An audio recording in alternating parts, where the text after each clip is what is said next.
E logo de início, eu já inicio apresentando a vocês o nosso objeto de arte, o nosso objeto de estudo desta palestra, que é o anel de girotoxon, conhecido também como anel de sódio ou anel de colesterol. Aqui, gente, eu trago uma breve descrição sobre ele, porque depois iremos falar mais sobre este sinal. Ele é observado na periferia adjacente à esclera, e aqui já temos um ponto importante. Muitas pessoas acreditam que o anel de gerotoxon é um sinal da íris, mas ele não é. Ele é um sinal de inflamação da córnea, ou seja, contido na córnea e não na íris. Ele é caracterizado pela presença de um branco opaco depositado na camada da córnea. E normalmente ele é indicativo de um acúmulo de sais orgânicos no nosso corpo, como por exemplo um acúmulo de cálcio, e também um acúmulo de colesterol ou então outras formas de lipídio.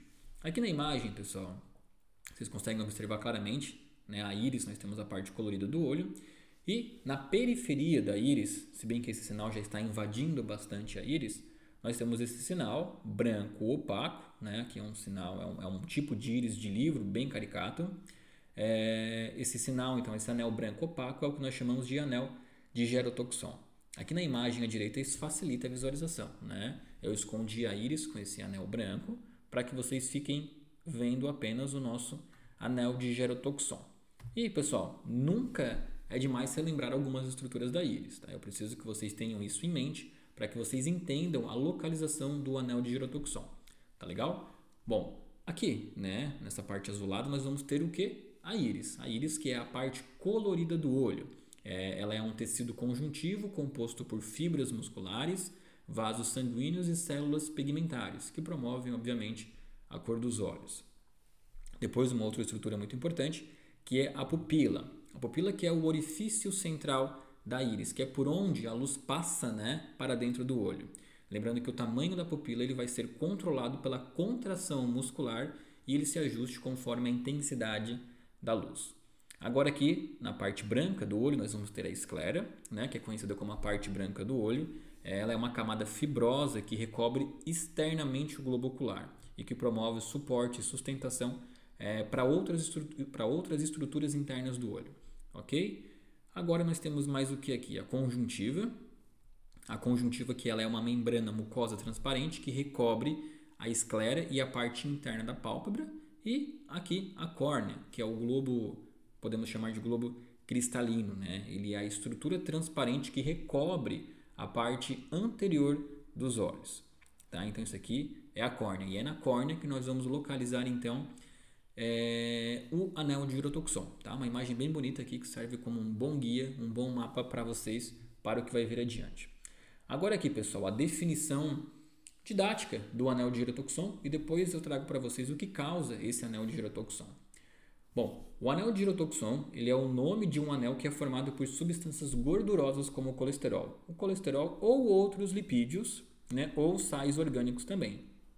A córnea normalmente é transparente e permite que a íris, né, que é a parte colorida dos olhos, apareça. O anel gerado pela inflamação da córnea faz com que a íris apresente então duas cores distintas, duas cores diferentes, a cor da íris e depois aquele sinal branco opaco. Ele é muito simples de se ver, tá, pessoal? Eu trago aqui depois na sequência alguns exemplos de diferentes calibres, mas ele é facilmente identificado. E quais seriam as causas então do anel de girotoxon? Bom, os arcos eles são causados por depósitos de lipídios como colesterol, triglicerídeos e fosfolipídios. Esses estão entre os diferentes tipos de gorduras que circulam no sangue e que são provenientes então dos alimentos ingeridos ou do próprio metabolismo hepático, do fígado. O aparecimento do anel em volta da córnea, isso aqui é muito importante, tá? O aparecimento desse anel, ele não representa obrigatoriamente a presença de colesterol alto, porque pode ser a presença de sais orgânicos ou então de outros lipídios, tá? Mas fica aqui o adendo, onde normalmente o arco de girotoxon, ele vai levar a pessoa em direção à aterosclerose, que é o quê? Que é a calcificação vascular. E essa calcificação vascular pode ser provocada, por exemplo, por uma hipertensão, né, que vai provocar lesões nos nossos vasos e então placas de cálcio ou de gordura vão lá tentar fazer a cicatrização do local. Tá? Isso aqui é muito importante entender. O anel de girotoxon não é necessariamente indicativo de colesterol, mesmo que, na maioria dos casos, sejam. Seguindo aqui. E como que é feito o diagnóstico, né, desse anel de girotoxon? Ele é feito através da observação subjetiva, tá? Através de uma lâmpada de fenda. É bem verdade que o iridólogo ele pode fazer essa observação através de um equipamento menor de máquina, como por exemplo um iridofoto, tá? Mas o equipamento mais adequado é sim a lâmpada de fenda utilizado por oftalmos ou então iridólogos que têm um equipamento um pouco mais sofisticado. E esse aqui é o sinal que nós vamos ver, né? O arco de girotoxon. Como vocês podem observar aqui, o sinal branco opaco. Aqui eu trago para vocês outros sinais. Observem que de diferentes calibres, né? Aqui nós temos um anel de girotoxon bem bonito, né? Bem facilmente visível. Aqui na íris, né? na imagem hematóide na direita, nós vamos ter um outro sinal, um outro arco de girotoxon. Observem que ele não necessariamente precisa ser linear, ou seja, precisa estar presente em toda a circunferência da íris de mesma intensidade. É comum que nós vemos mais intenso de um lado do que no outro, ou mais em cima ou mais embaixo. Tá? É comum isso aparecer, ó, como nessa foto aqui embaixo, uma constituição estabiliar, onde nós vamos ter mais na parte superior e lateral, e na parte inferior temos uma quantidade menor. E aqui, essa última foto, tá? Nós temos a mesma coisa, né? O arco de girotoxon. Um ponto importante, gente, que vai estar mais à frente para vocês na aula, é que além do arco de girotoxon, nós temos um sinal muito específico de envelhecimento cerebral, que é o arco senil, que é caracterizado por um branco opaco, porém somente na parte superior da íris. Tá legal? Seguindo aqui então. Que está aqui, ó, na próxima lâmina. O arco senil se reflete em um arco translúcido na parte superior da íris. É um sinal clássico de velhice, de envelhecimento. Representa má circulação, falência da memória e declínio da função cerebral. É uma condição degenerativa de circulação cerebral e pode ser visto em uma série de doenças senis. Não necessariamente a pessoa precisa estar doente, mas nessas doenças pode ser encontrado, como é o caso do Alzheimer e do Parkinson.